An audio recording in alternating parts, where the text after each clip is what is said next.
Hello everybody, how you doing today? It's a new day, it's a fresh day. I hope you're up, shaking and baking. My name is Paul Foy and I am Africa's #1 sales coach. Welcome to my YouTube channel. And if you've not subscribed to this YouTube channel already, what are you waiting for? To smash that subscribe button underneath this video.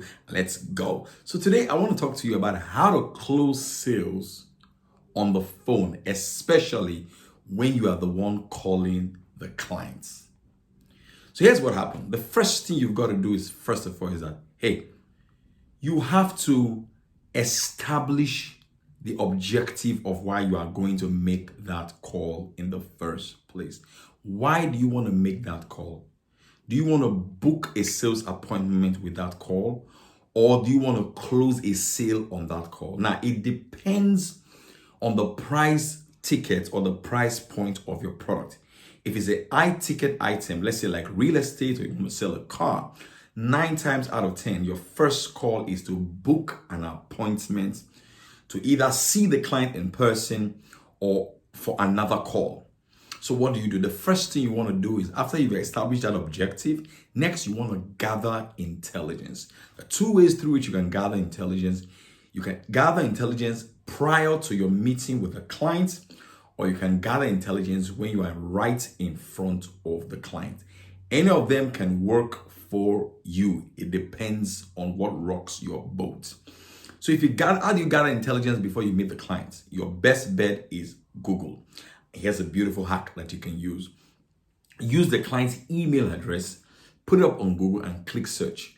You will get more detailed information about the person than if you just put the person's name. The reason why that is important is because when you gather intelligence before you're meeting with the client on the phone, when you call the client, if the client has accomplished something recent or something great has happened to that client, you want to use that to start the conversation with the client. And that makes the client go like, oh, this person has done their homework. And clients like it when you do your homework, before you have a conversation with them. It helps you to reduce the barrier between you and the client. And that leads us to the second point, which is you want to reduce resistance. All of us are wired to resist one another. We have a part of our brain called the monkey brain, which is responsible for the fight or flight mode of the brain. So what rapport does for you is that it helps you to reduce resistance so that they can trust you. Remember, people can only buy from you if they know you, if they like you, and if they trust you. Now, the client doesn't know you because it takes time to build trust. So because of technology and things like NLP, you can establish rapport and trust immediately. And one of the best ways to do that is to look for things that you have in commonality with the client. The best way to build rapport and trust is to find things that is similar between you and the person that you're on the phone with, not things that you are different with. Don't go and discuss different political views there.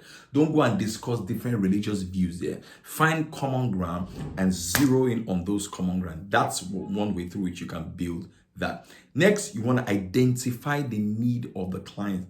What are the needs of this client? And the best way to do that is to ask questions like, what exactly do they want?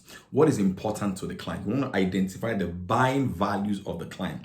If they say they want a house, what is important to you in a house? I want a big kitchen, I want a big parking lot. Then you want to find out why is that important to them. When you know that, you have identified their needs. And then the last part of it is when you now say your objective, which is that so that you now rub it in that, okay, the reason why you're calling is so that you can book an appointment. So like, I tell you what, so that I can explain this thing further to you, why don't we meet on next week, Thursday or Friday? Is that good? Always give them options. Let the client say, oh, Thursday is fine. When they say Thursday, don't end there. Then you now say, it's 9 a.m. or 12 noon a good time for us to meet? Always give them options. Never say next week and say thank you. And then the last part is your call to action. You tell the client, okay, so I'll see you next week Friday by 4 p.m. So that's a simple way through which you can close the deal on the phone, or you can get an appointment for a physical meeting with the client. Because when you have a physical meeting with a client, which is conversations, and it's conversations that leads to sale. I hope this helped. Do have a fantastic day. Please share this video with your friend, smash the subscribe button, and have a fantastic day. So I drop a videos twice a week, Monday and Wednesday. Let's go. Boom.